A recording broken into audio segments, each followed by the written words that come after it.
Hello and welcome to this edition of the State of Soy. I'm Aaron Putsey. We're here at the Iowa Soybean Association in Ankeny. I'm visiting with Grant Kimberly.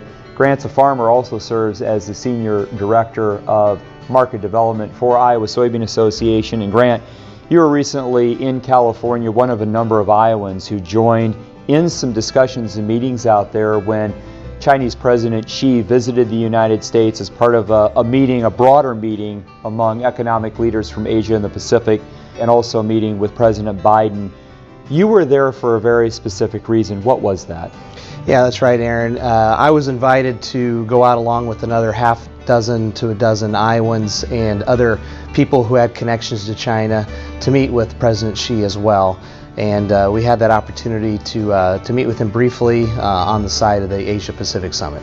We had people that were there who had met President Xi in 1985 on his first trip to Iowa, and then again in 2012, and that one was the one, of course, where we had hosted him on our farm when he was then vice president. And so they wanted to meet with what they call their friends from Iowa, and it was an opportunity to talk, meet and then talk about issues important to our state. So what did you bring up to President Xi when you were in California? Of course, we didn't have a lot of time, but the brief time that we did have, I talked about we value the relationship with China on agriculture trade, and the soybean industry's had a long-standing relationship working in China since the mid-1980s, and we continue to look forward to working with the industry and working to feed the people of China and provide a safe and affordable and secure and sustainable food supply and specifically soybeans to the country.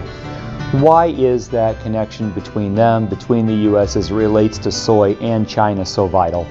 You know, in general, Chinese, Asians in general, they value personal relationships, and so we've been very respectful and put a good foot forward when we met with President Xi and others from China and other parts of Asia in the past, and that's a valuable thing to that culture.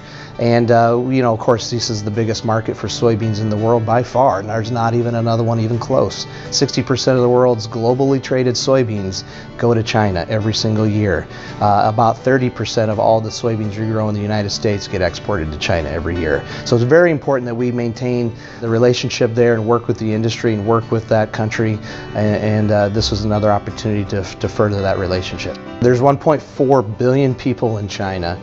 They have about 20% of the world's population and only about 8 or 9% of the world's arable or croppable land. So they have an issue feeding their people, but they do have a strong cultural desire to consume a lot of pork, and as incomes improve in a place, they add more meat to their diet, and so pork, poultry, aquaculture, fish, you name it, beef even, all those are growing demands in China, and they have a large soy processing industry, and so they need a lot of soybeans to process into animal feed to feed their livestock industry, and of course the oil then also goes into the cooking sector as well. How do you respond to kind of a frame of mind that would be, hey, relationship's a relationship, everything though is about the bottom line, China would import beans regardless. What do you say to that? Why is that personal relationship, that touch, so vital? Well, as an example, leading up to this summit, the week before and the week of, China purchased over 3 million metric tons of soybeans over that period of time. And actually, if you look at the global prices as they were at that instance, the U.S. was more expensive than South America and Brazil. And so they purchased extra supplies of soybeans at a more expensive price because they valued the upcoming meetings and relationships and connections that were going to be made that particular week, not just with our group of Iowans who attended this meeting, but also with President Biden, who was there for that meeting and also had a side summit with Chinese President Xi. We in the United States, we're home to about roughly 2 to 3% of the world's population.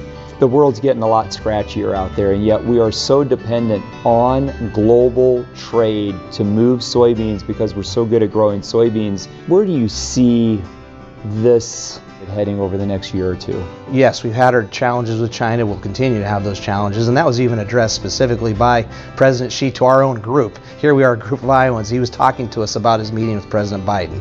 He gave us his readout of that meeting, and he said it was a positive meeting. They had some concrete action items that they worked through, but what was obvious is they want a better relationship with the United States. At least it appears that's what they want.